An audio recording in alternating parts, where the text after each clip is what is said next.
Welcome to Brainish English Stories. Down in Fanet, in times gone by, lived Jamie Friel and his mother. Jamie was the widow's sole support. His strong arm worked for her untiringly, and as each Saturday night came round, he poured his wages into her lap, thanking her dutifully for the halfpence which she returned him. He was praised by his neighbors as the best son ever known or heard of. But he had neighbors of whose opinion he was ignorant, neighbors who lived pretty close to him, whom he had never seen, who are, indeed, rarely seen by human beings except on May Eves and Halloweens. An old ruined castle, about a quarter of a mile from his cabin, was said to be the abode of the wee folk. Every Halloween were the ancient windows lighted up, and passers-by saw little figures flitting to and fro inside the building, while they heard the music of pipes and flutes. It was well known that they were fairy parties, but nobody had the courage to intrude on them. Jamie had often watched the little figures from a distance and listened to the charming music, wondering what the inside of the castle was like. But on one Halloween he got up and took his cap, saying to his mother, "I'm away to the castle to seek my fortune." "What," cried she, "would you venture there? You, that's the poor widow's one son. They'll kill you, Jamie, and then what'll come of me?" "Never fear, mother. No harm will happen me, but I must go." He set out, and as he crossed the potato field, came in sight of the castle, whose windows were ablaze with light that seemed to turn the russet leaves, still clinging to the crabtree branches, into gold. Halting in the grove at one side of the ruin, he listened to the elfin revelry, and the laughter and singing made him all the more determined to proceed. Numbers of little people, the largest about the size of a child of 5 years old, were dancing to the music of flutes and fiddles, while others drank and feasted. "Welcome, Jamie Friel." "Welcome, welcome, Jamie," cried the little folk when they saw their visitor. The word welcome was caught up and repeated by every voice in the castle.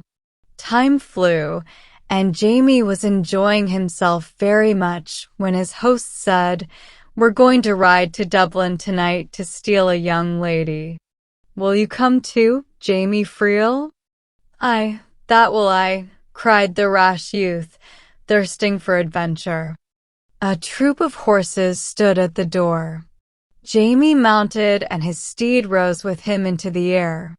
He was presently flying over his mother's cottage, surrounded by the elfin troop, and on they went, over bold mountains, over little hills, over the deep Loch Swilly, over towns and cottages, when people were burning nuts and eating apples and keeping merry Halloween.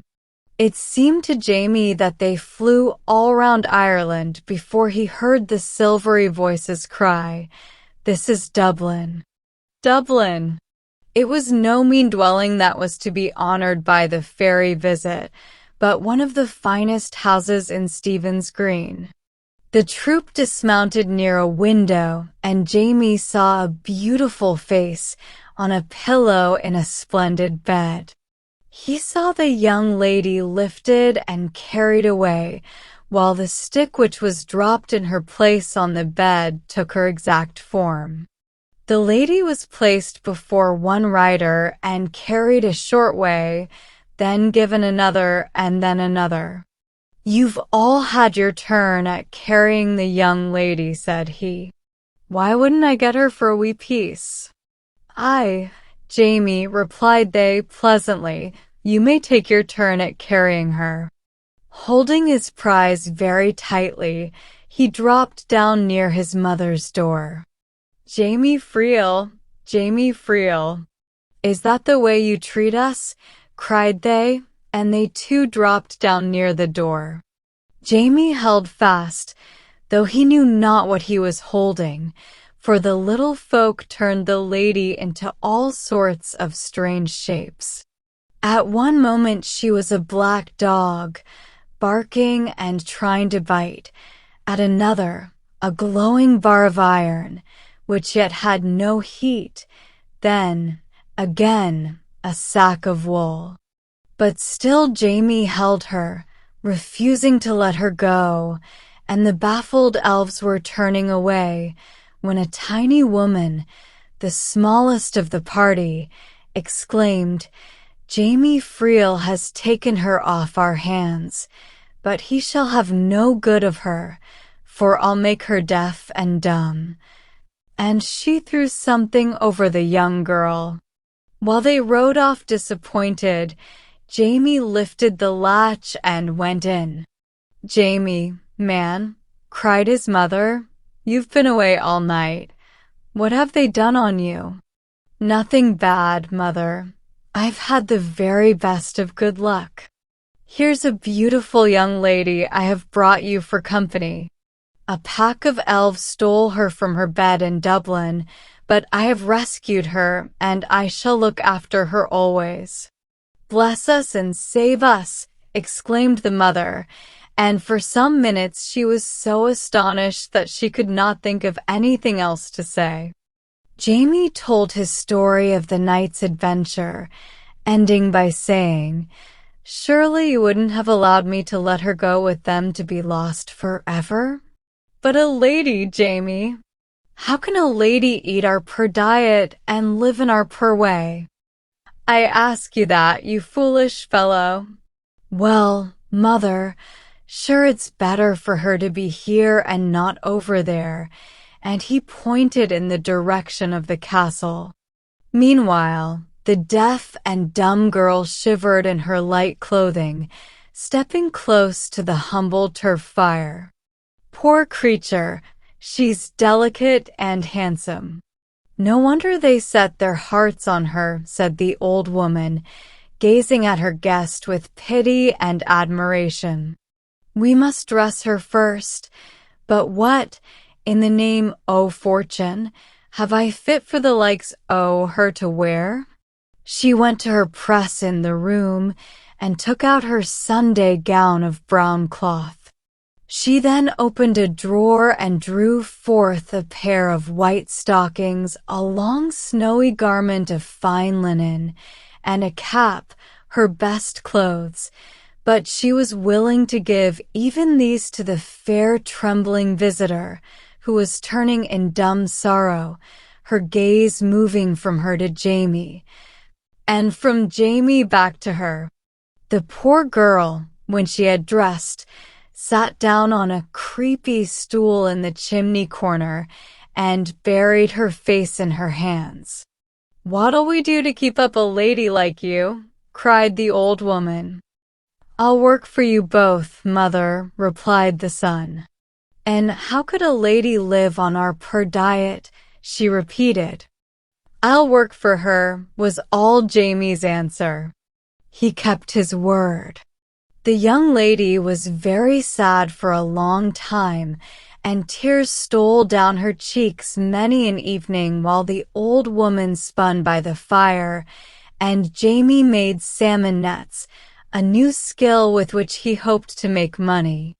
But she was always gentle, and tried to smile when she noticed them looking at her, and bit by bit she adapted herself to their ways and mode of life. It was not very long before she began to feed the pig, mashed potatoes and meal for the fowls, and knit blue worsted socks. So a year passed, and Halloween came round again. "Mother," said Jamie, taking down his cap, "I'm off to the old castle to seek my fortune." "Are you mad, Jamie?" cried his mother in terror. "Sure they'll kill you this time for what you done on them last year." Jamie made light of her fears and went his way. As he reached the Crabtree Grove, he saw bright lights in the castle windows as before and heard loud talking. Creeping under the window, he heard the wee folk say, "That was a poor trick Jamie Friel played us this night last year, when he stole the nice young lady from us."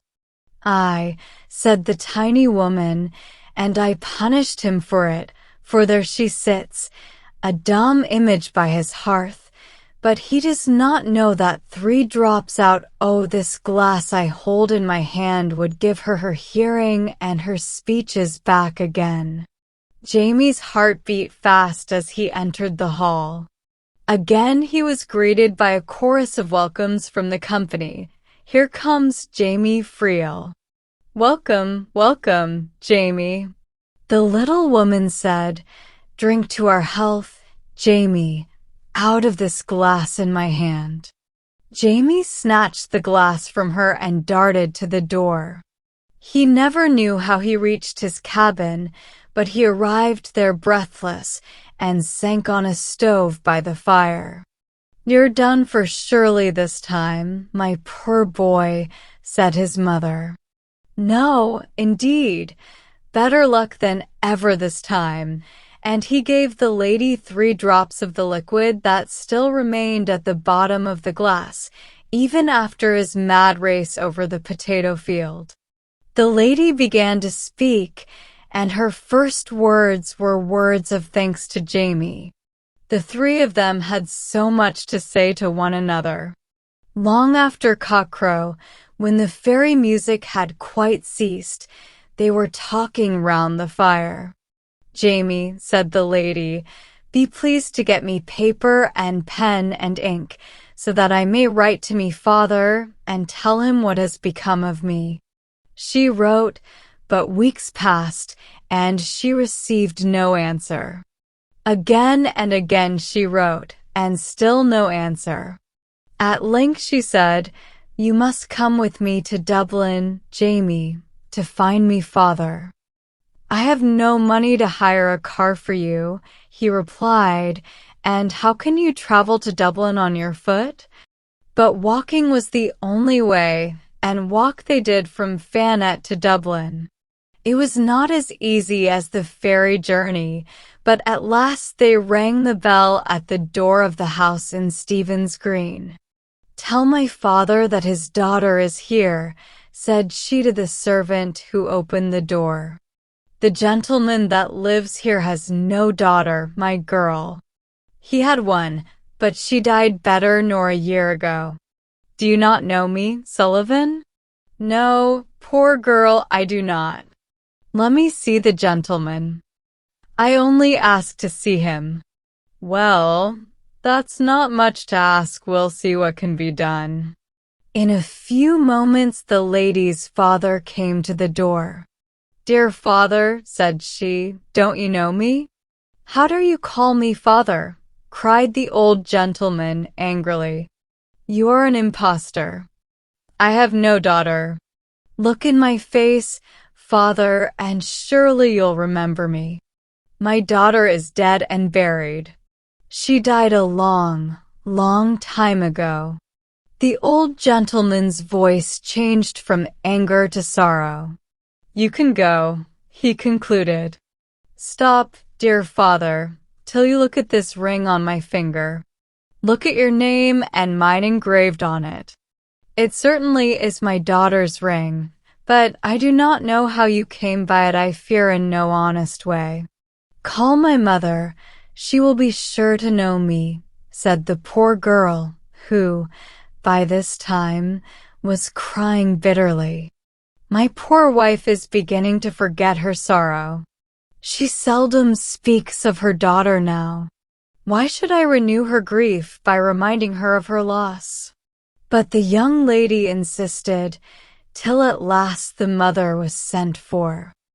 "Mother," she began, when the lady came to the door, "don't you know your daughter?" "I have no daughter.